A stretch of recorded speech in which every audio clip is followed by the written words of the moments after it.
Hey everybody, we are starting today on chapter 43, the operation. So remember, Jaya and Jad are going to try and remove Roz's transmitter so that she can have a safe escape.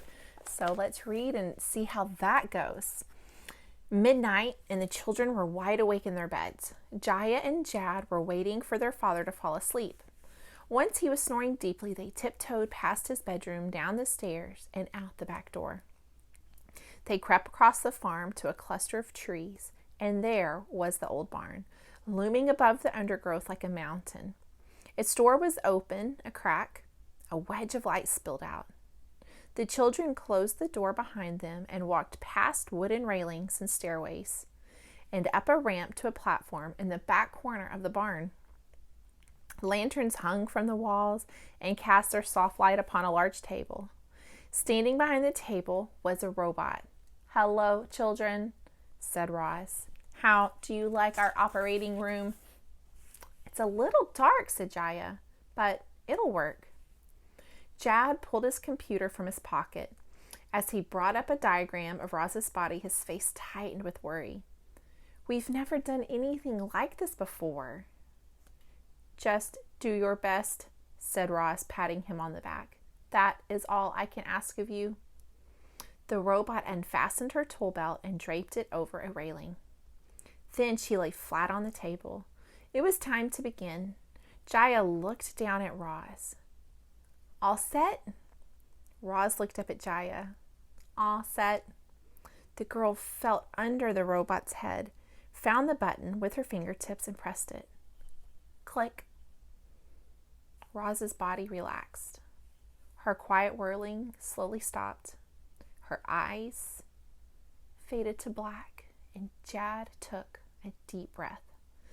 Then he grasped the robot's head in his hands and he twisted until whoop, it popped off. In the smooth socket where the head had just been was another button. Jaya pressed it and the robot's chest opened up. They peered into the hollow chest cavity and saw a tangle of tubes connected to a grid of boxes. These were the robot's electronic organs. "That's the transmitter," said Jad, pointing. The children reached into the robot's chest, carefully removed a box and a tube, and set them on the table. "That was easy," said Jaya, smiling. "Actually, I think the transmitter's over here," said Jad, and he removed another box. Then Jaya removed another tube, and the boy checked his computer and said, "I might have this backwards." A bead of sweat rolled down his forehead as he removed another box. "Wait, I think we should start over." Jaya nudged her brother out of the way and started plugging parts back into the robot's chest. "You're doing it wrong." Jad nudged his sister out of the way and started removing parts again. "I don't know about you, reader, but I'm a little confused," and so were the children. Pretty soon, Roz's internal parts were strewn across the table and nobody knew where anything was supposed to go. "Why did you remove so many boxes?" yelled Jaya. "Why did you remove so many tubes?" yelled Jad. And the siblings argued for a while, and then they sat quietly for a while. And here is what Roz currently looks like. Poor Roz. Her head is not attached and all of her little boxes and tubes are out. I know the children are doing their best job. That would be very hard to try to operate on a robot. The children were tired and cranky and afraid that they'd never get Roz working again. Jaya slumped against the table and looked up at the ceiling. Then her eyes drifted to the lanterns, dimly glowing above. And then she had an idea. She climbed onto a wooden railing, grabbed one of the lanterns from its hook, and climbed back down.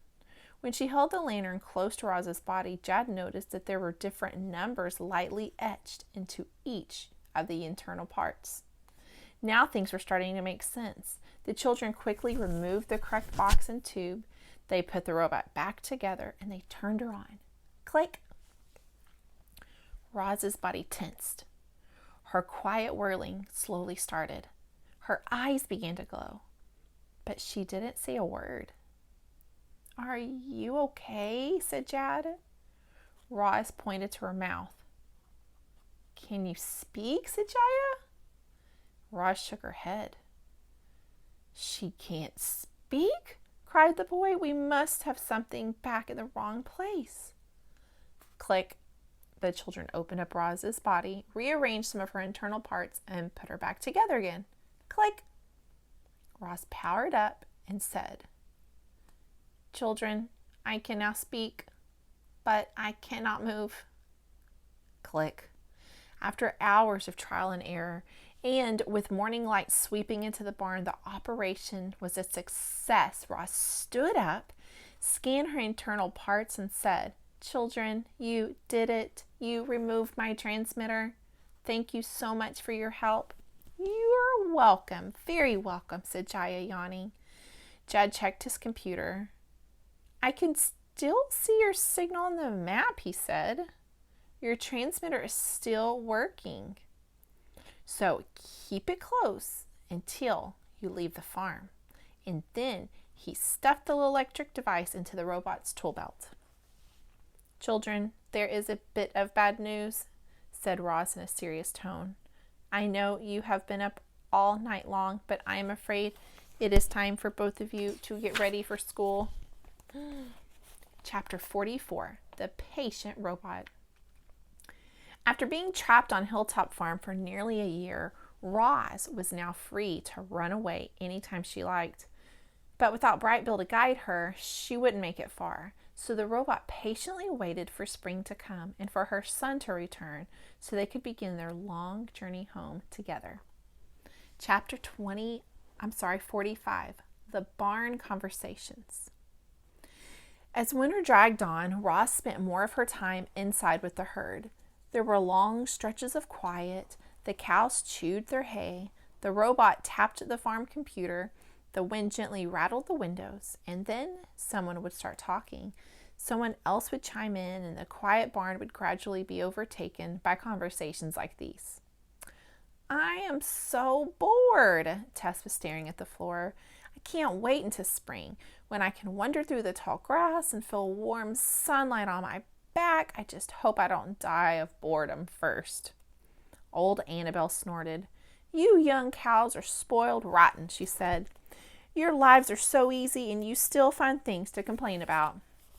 Tess rolled her eyes. Yeah, we should all be grateful for what we've got. You've told us before. Well, you should be grateful for what you've got, said Annabelle. I've lived on other farms and trust me, you have nothing to complain about. Tess couldn't help being curious, and she said, What were the other farms like? Oh, I'd rather not discuss them, said Annabelle. You see, I witnessed some terrible things on those farms. It was a blessing when I moved here, but I often think about the animals I left behind. I hope they're okay. The old cow sank into her thoughts for a minute. I know life here isn't perfect, she said at last, but we have so much to be grateful for. We have our lovely herd, and we have this beautiful barn, and we have Roz, added Tess. And we have Roz. Annabelle turned and smiled at the robot in the corner. Roz listens to us and treats us with love and kindness. She makes our lives as comfortable as she possibly can. We certainly will miss her when she's gone. Roz, why do humans need so much cow's milk? And Lily and other calves crowded around her. It was a question they had been wondering about. While there are billions of humans in the world, explained Roz, and many of them drink milk and combine it with different ingredients to make different foods. What kind of food? Said another calf. Butter and cheese and yogurt are made with milk, said Roz. Many desserts are also made with milk. What's a dessert? Said someone else. A dessert is a sweet food eaten at the end of a meal. Popular desserts include cake and custard and ice cream. This answer only raised more questions. What is cake? What is custard? What is ice cream? Roz tried her best to explain these foods to the calves, but it wasn't easy. After all, the robot couldn't even perform the simple act of eating.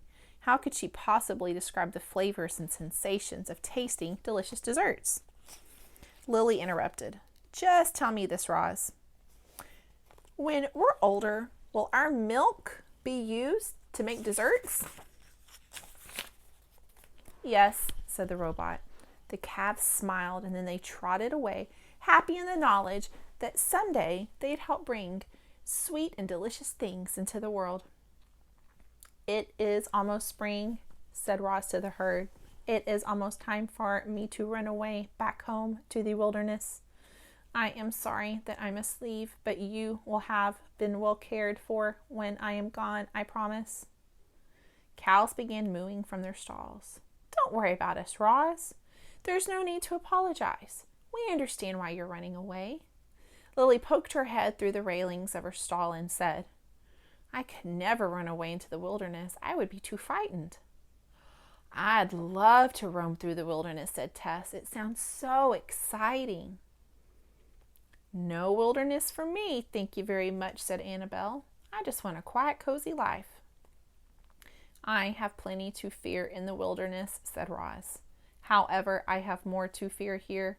I can never be my true self around humans, and so I must try to return to my home. I only wish I could do it by myself, she went on, but I need help. I could never escape from the farm without the children, and I could never find my way home without my son. I feel bad for asking so much of them. Don't feel bad, said Lily. Brightville and the children want to help you. They love you. We all do. The farm won't feel the same without you, Roz, but we know you're doing the right thing. The herd agreed with Lily, and throughout the barn, the cows quietly nodded their heads. Chapter 46, The Spring. With each passing day, the sun climbed a little higher and its rays grew a little warmer. The last patches of snow melted away and color returned to the land. The pasture, the fields, the trees, they were all turning bright green. And the air slowly filled the fresh smells of spring. Many of the cows had been steadily growing bigger, and now calving season had arrived. And when the time was right, each cow went out to pasture so her calf could be born in soft grass. The robot stood nearby just in case anyone needed her help, but no one ever did. Even the first time mothers knew what to do instinctively, and soon newborn calves were frolicking around the farm. Spring was a happy, exciting time, and yet Roz was distracted. More and more, she found herself looking to the skies, hoping to see Brightville and his flock. She knew they were on their way. Chapter 47, The Dinner. Mr. Sarif hopped out of the truck with his arms full of shopping bags. He limped towards the farmhouse, dragging his leg in the usual way, and then he fell. Roz ran over and found the man sprawled on the driveway, groceries scattered around him. Are you okay? She said, pulling him to his feet. I'm fine, he grumbled. Roz started picking up the groceries and said, Let me help you inside. A minute later, the two of them were stepping into the house. Jackets and hats hung from pegs on the wall. Shoes were lined up beneath a bench. The man peeled off his boots and hollered, Kids, it's time to cook dinner. Footsteps pounded across the ceiling and the children came flying down the staircase with their dog. Is Roz having dinner with us? Said Jaya. Roz doesn't eat, said Jad. I know, but she could come sit with us. How about it, Roz? Said Mr. Sarif. Can you join us for dinner? The robot stared at the family, and the family smiled at the robot. What would you like me to do? Said Roz. In a very proper voice, Jad said, I would greatly enjoy the pleasure of your company for dinner. In a very improper voice, Jaya said, I order you to stay for dinner. And the children didn't wait for a response. They snatched the groceries from Roz and scampered off. Oscar ran after them, barking. Is that food? Smells like food. I want food. And the wooden floor creaked as Roz followed Mr. Sarif through the living room. A comfy chair and a sofa faced a darkened electronic screen. And above the fireplace hung a painting of an old, familiar barn. Doorways led to other rooms. Roz glanced into Mr. Sarif's office and saw a portrait of his family, including his wife. Miss Sarif was pretty with dark curly hair and a bright smile. It was the same smile Roz saw on the children. "Look, Jaya is crying like a baby," came Jad's giggle voice from the kitchen. When Roz walked in, the girl was chopping an onion with tears streaming down her cheeks.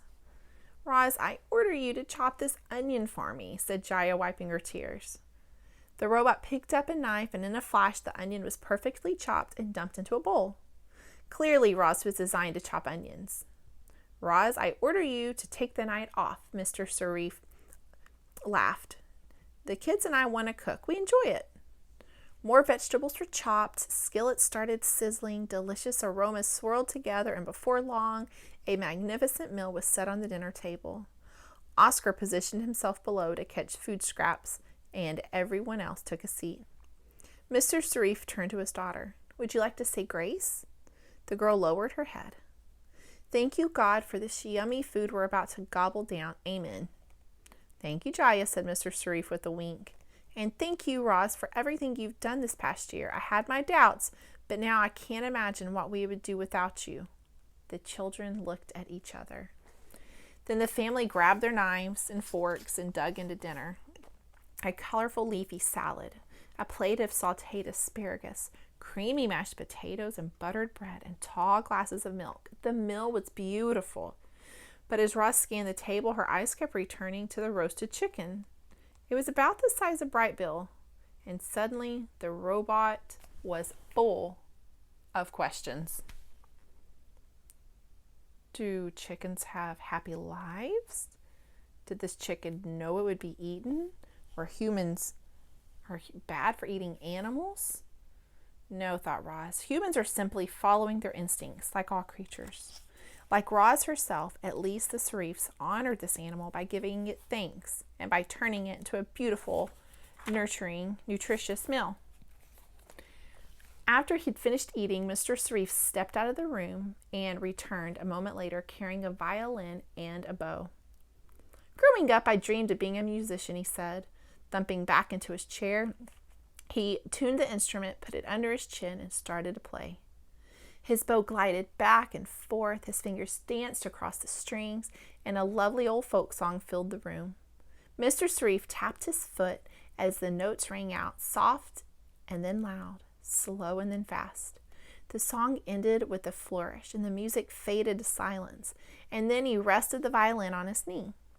"This instrument has been in our family for a very long time," he said, "since the days when Cyrus Sarif first built the farm." Cyrus Sarif? Roz knew that name. She unwrapped a pocket on her tool belt and pulled out a small journal. "I discovered this in the old barn," she said, handing it over. The children huddled around their father as he took the journal. They read their ancestor's name on the cover, and then they carefully opened it and turned the brittle pages. "I've never seen this journal before," said Mr. Sarif. "It's a piece of our family history, kids. Look at how they used to milk cows." Roz left the Sarifs like that, examining the journal, learning about their family history, but what about their family's future? Their lives were difficult. They needed help, and Roz was about to run away forever. As she marched back to the barn that night, the robot felt something like worry and confusion and guilt. Here's a picture of Jaya and Jad and their dad looking at that journal. And this is where we're going to stop. Tomorrow, we will do chapter 48, The Return. It's getting good, and we are now officially over halfway through the book. See you later.